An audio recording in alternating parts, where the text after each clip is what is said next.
you tonight. Aim gonna fire, shoot me right. I'm gonna like the way. E a gente continua aqui o nosso bate-papo com a Mônica Balsano, que é farmacêutica, que é doula, que é aí personal trainer de parto e amamentação. Quer dizer, personal trainer aí desse momento tão importante. Isso aí. Mônica, a gente estava falando aí no bloco anterior do benefício da amamentação, quer dizer, só para começar na prevenção do câncer de mama, aí com relação à saúde do bebê, um mito, que é uma coisa assim, a gente falando dos cuidados, agora eu queria ver com você algumas sabedorias antigas, como nós falamos aí no bloco anterior, o que tem sentido, o que não tem.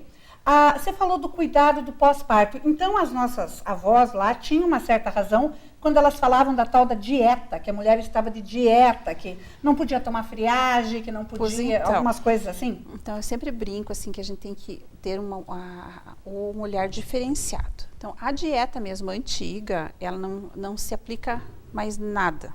Quer dizer, você pode lavar o cabelo, não vai ficar maluca. Na verdade, a única coisa assim da dieta antiga que persiste nos dias de hoje é a abstinência sexual.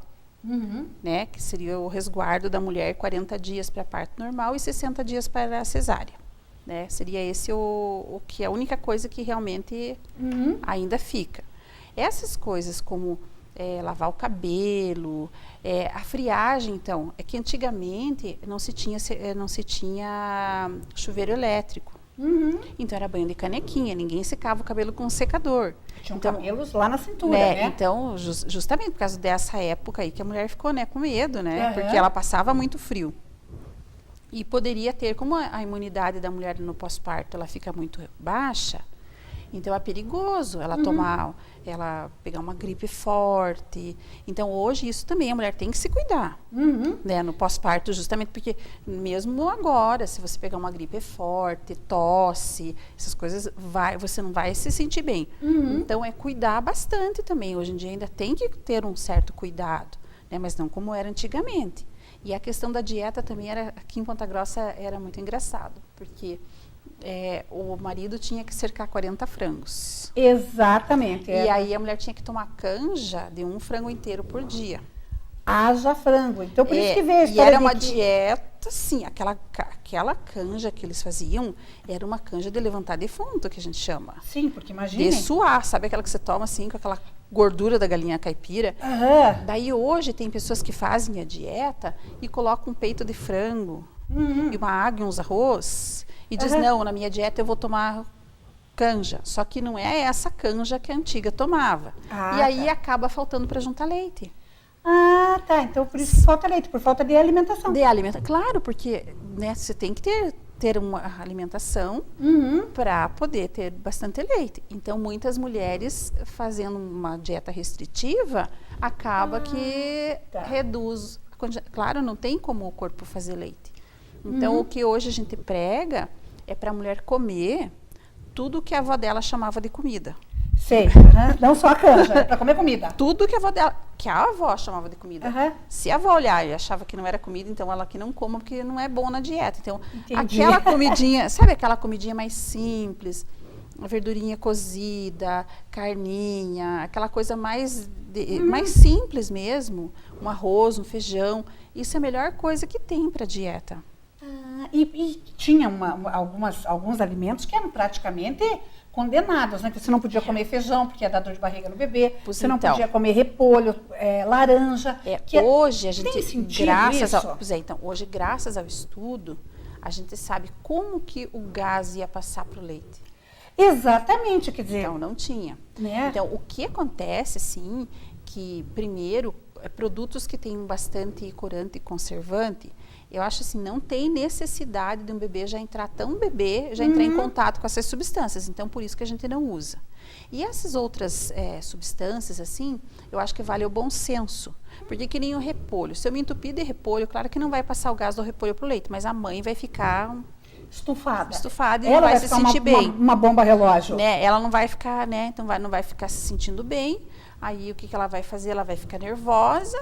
E ela vai passar isso para o nenê e daí vai dar cólica no nenê. Então, tipo, o mecanismo, assim, é mais ou menos esse. Não é tanto da comida.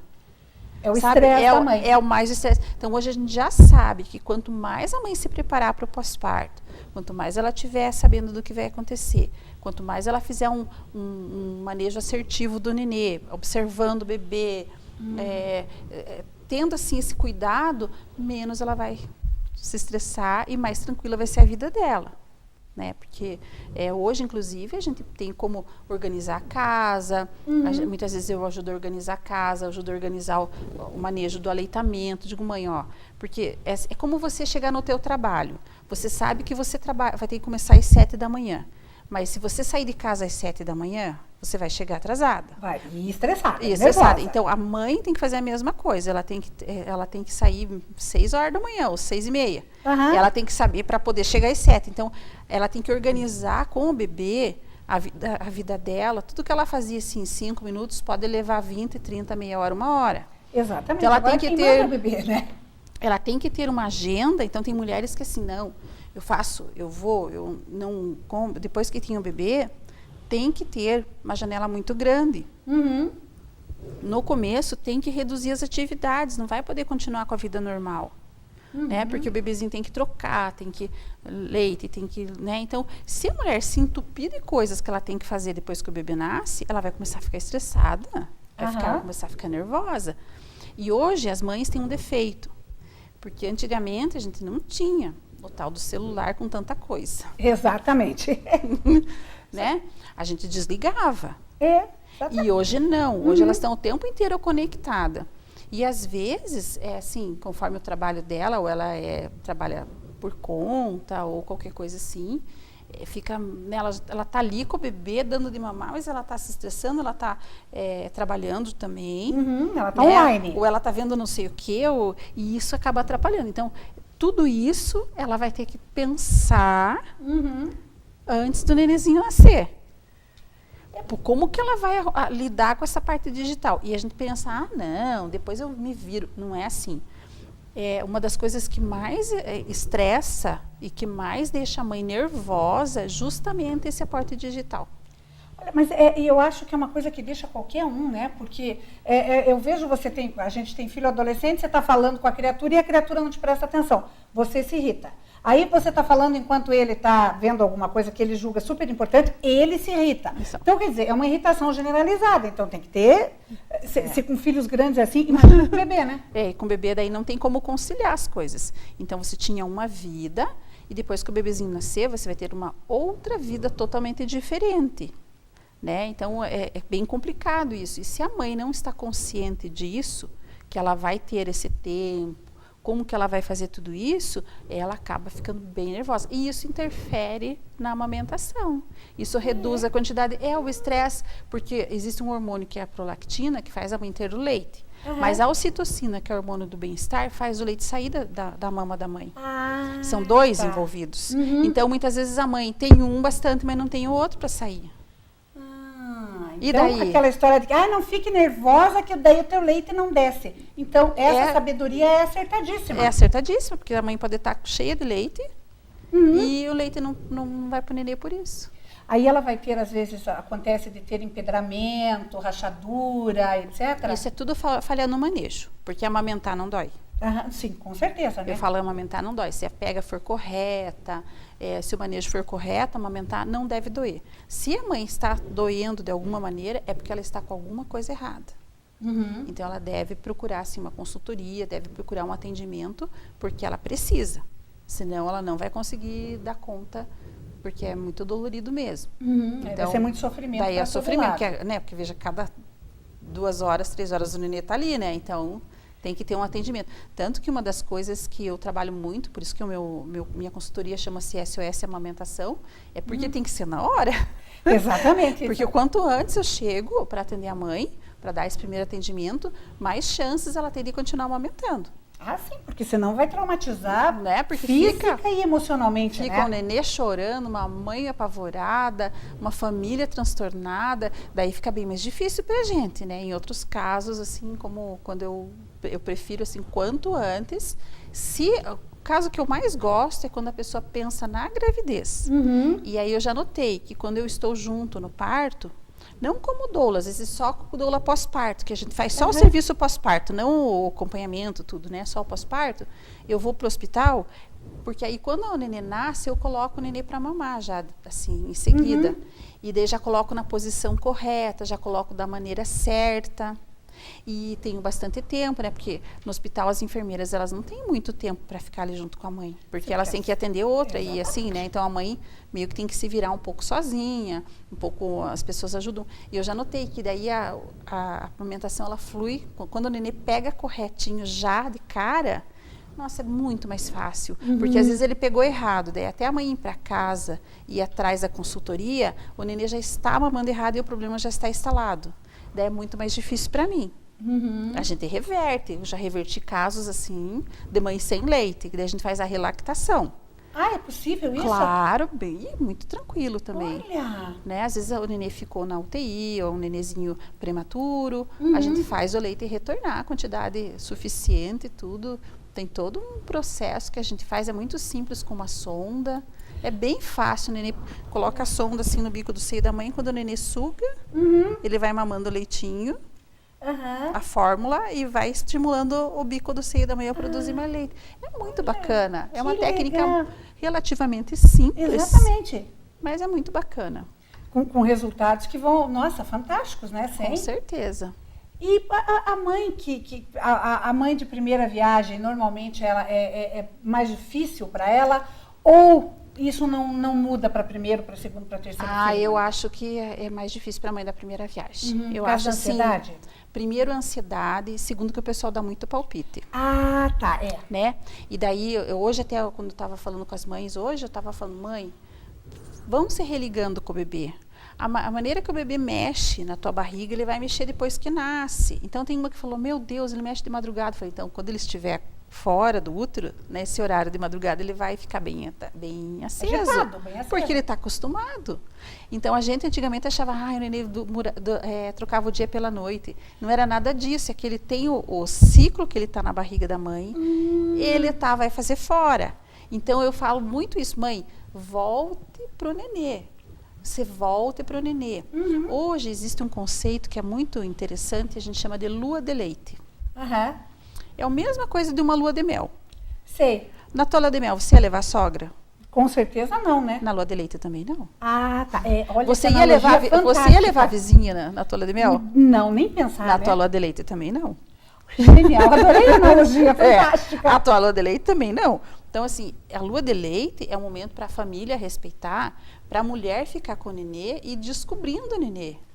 Descobrindo o que o nenê gosta, o que o nenê não gosta. Muitas mulheres, por falta de ter este tempo voltado para o nenê e escutarem um monte de gente falando, um monte de gente dando palpite, elas acabam perdendo essa conexão com o nenê e irritando demais ele.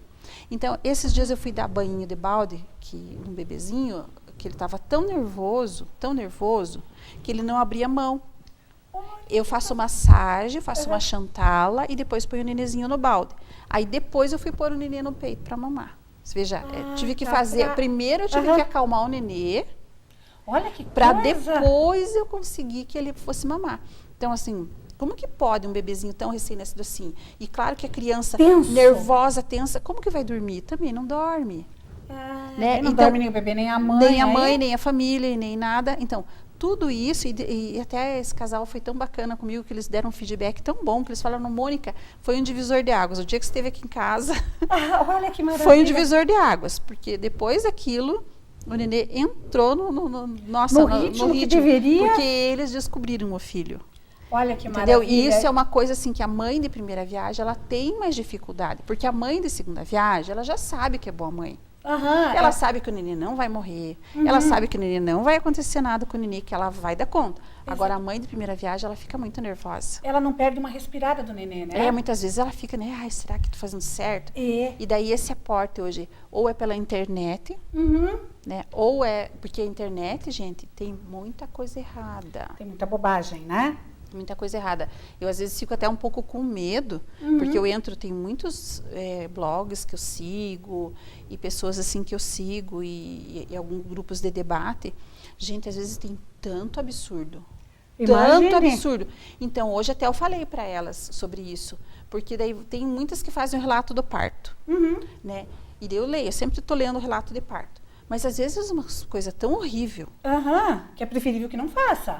E daí você, veja, se você está gestante, você entra num blog lá e começa a ler, né, naqueles grupos de grávida lá do Facebook. E você começa a ler só coisa ruim, você vai ficando nervosa. Claro, o seu preparo vai ser péssimo, né? Então, em vez de falar, em vez de olhar, em vez de tudo, procure informação. Procure. Eu acho que isso é uma coisa assim que nós temos esse compromisso hoje, sabe? Porque hoje nós estamos numa era digital e a gente tem que parar isso. E porque de repente você perde muito tempo produtivo da tua vida. Acaba se comprometendo Então emocionalmente. é melhor ler um livro, é melhor ver uma informação, uma informação séria, boa, né? Procurar uma fonte séria de informação. do que ficar lendo esses relatos. Porque eu que sou da área, assim, que tenho prática e acompanhei mais de 100 partos já, que eu tenho no meu currículo, tudo, eu vejo assim que é um absurdo, tem coisas que é inventado. Que só pode, né? Para chamar atenção. Sabe quando você diz, não tem mais o que fazer, daí inventam um negócio? Inventa a história, aquelas coisas malucas. E o pessoal que queira tirar dúvidas, como é que faz? Entra no teu Facebook? Isso, no meu Facebook é SOS Amamentação Ponta Grossa, né? Ou no Instagram também, a gente tem o Instagram, @SOS Amamentação Ponta Grossa, que sempre a gente está lá, o que a gente puder tirar de dúvida, o que, assim, conversar. Eu sempre sou uma pessoa que eu gosto muito do que eu faço, sabe? Eu acho assim que quem gosta do que faz com amor, né? Com muito amor, e a gente que trabalha assim, eu adoro conversar. Então, a mãe que queira bater um papo, olha, esse primeiro contato comigo é sem compromisso nenhum. Isso eu gosto de deixar bem claro. Sem compromisso, porque muitas vezes a mãe só quer mesmo conversar e o que eu puder ajudar, eu também gosto muito, porque eu acho tão lindo ver uma mãe e um bebê amamentando, sabe? E uma mãe feliz, né? E aquela família feliz. A coisa mais gostosa para mim é justamente quando eu saio, assim, depois de um trabalho de parto, que eu ajudei o bebezinho ali com a mãe, o nenenzinho nasceu, tudo bem. Depois eu fico mais umas 2 a 4 horas com a mãe, deixo o bebezinho mamando, vou para casa, sabe, de você deixar aquela família tranquila. Feliz. Isso para mim, olha, que maravilha. É um paraíso para mim, eu amo isso. Ganhou o dia. Ganhei o dia. Mônica, muito obrigada mais uma vez, um prazer, uma alegria entrevistar você e a gente volta a conversar. Obrigada. Eu que te agradeço. Tá, muito obrigada. No próximo bloco, a gente vai falar mais um pouco sobre saúde, mas sobre atividade física com um grupo muito animado, as Penélopes de Ponta Grossa. Um instante só, eu já volto. Não saia daí. Through the night, aim gonna fire, shoot me right. I'm gonna